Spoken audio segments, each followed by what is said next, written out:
More on reaction of sulphur with non metals की बात करते हैं जी। हमारे पास जो नॉन मेटल्स हैं मजीद उनके साथ हम रिएक्शन ऑफ सल्फर को देखते हैं कि हमारे पास सल्फर जो है और कौन कौन सी नॉन मेटल्स के साथ किस तरह से रिएक्ट करता है। ठीक है, सबसे पहले हम देखते हैं जी रिएक्शन विद क्लोरीन। अगर हमारे पास सल्फर हो, ठीक है, हम कितना ले रहे हैं जी, 2 मोल्स ऑफ सल्फर ले रहे हैं यहाँ पर, और सल्फर हमारे पास क्या है जी, सॉलिड फॉर्म में हम यहाँ पर यूज करते हैं। ठीक है, और उसके साथ हम जो है वो क्या ऐड कर रहे हैं जी, हम ऐड कर रहे हैं क्लोरीन। ठीक है, 1 मोल ऑफ क्लोरीन हमने लेना है यहाँ पर। ठीक है जी, और ये किस फॉर्म में हमारे पास आ जाएगा, गैस फॉर्म में आएगा। ठीक है, उसके साथ अब जैसे ही हमारे पास ये रिएक्शन कंप्लीट होगा तो हमारे पास इसके लिए क्या रिक्वायर्ड है, हमें हाई टेम्परेचर रिक्वायर्ड है। हम यहाँ पर लिखते हैं HIGH, हाई टेम्परेचर, यानी कि हमें टेम्परेचर ज्यादा चाहिए। इसके लिए हमें जो है आम जो टेम्परेचर होता है उससे ज्यादा टेम्परेचर रिक्वायर्ड होता है। ठीक है, अब इसके नतीजे में हमारे पास क्या बनता है, इसके नतीजे में हमारे पास बन जाता है जी डाई सल्फर डाइक्लोराइड। ठीक है, इसको हम लिखते हैं S2Cl2। ठीक है जी, ये हमारे पास बन जाएगा, और ये किस फॉर्म में बनेगा, ये लिक्विड फॉर्म में हमारे पास मौजूद होगा। ठीक है, उसके बाद हमारे पास रिएक्शन जो है वो ये है कि हमारे पास दो सल्फर के बजाय अब एक सल्फर हम लेंगे। यहाँ पर हम देखते हैं सल्फर सॉलिड की फॉर्म में है। ये हमारे पास किसके साथ रिएक्ट करता है जी, ये रिएक्ट करता है फ्लोरीन के साथ, बिल्कुल जिस तरह से ये हमने लिया था क्लोरीन, इस तरह से फ्लोरीन। अब फ्लोरीन जो है वो मोर रिएक्टिव है एज कंपेयर टू क्लोरीन, तो इसके 3 मोल्स हम देंगे। ठीक है, तो वो जल्दी से इसके साथ रिएक्ट करेंगे, और इसमें हमें जस्ट हीट देना पड़ेगी, जस्ट हीट देना पड़ेगी। मतलब ये कि उससे हमें थोड़ा सा टेम्परेचर इतना ज्यादा नहीं चाहिए। ठीक है, उसके लिए तो हमें हाई टेम्परेचर चाहिए था।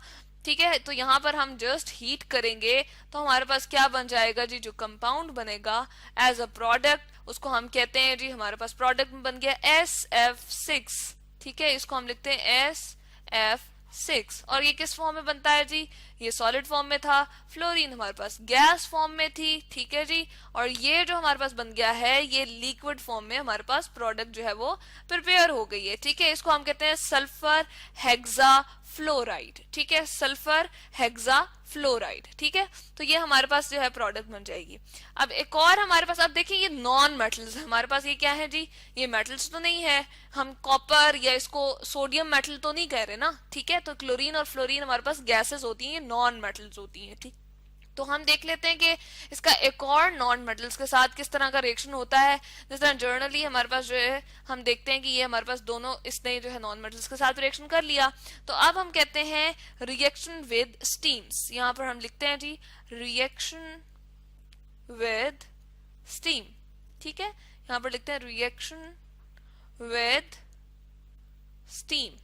स्टीम के साथ हम जो है रिएक्शन करवाते हैं। अब स्टीम भी क्या है, हमारे पास मेटल तो है नहीं, यानी कि भाप जो होती है, जो वाटर हमारे पास वेपर्स फॉर्म में होता है, बहुत ज्यादा उसका टेम्परेचर होता है, उसके साथ हमने जी सल्फर को रिएक्ट करवाना है। हमें कितने मोल चाहिए, 3 मोल्स ऑफ सल्फर चाहिए, और वो सॉलिड फॉर्म में होने चाहिए जी। ठीक है, और उसके साथ हम कंबाइन करते हैं क्या, हम कंबाइन करते हैं जी स्टीम को। ठीक है, H2O, यहाँ पर हम लिखते हैं H2O, और किस फॉर्म में होगी, ये गैस फॉर्म में होगी। और इसके कितने मोल्स चाहिए, मोल्स जो है वो हमारे पास केमिकल्स को मेजर करने का बहुत ही स्मॉल सा यूनिट होते हैं। जिस तरह हम आटा या चीनी घर में लेकर आते हैं तो हम कहते हैं 10 किलोग्राम है या 5 किलोग्राम है।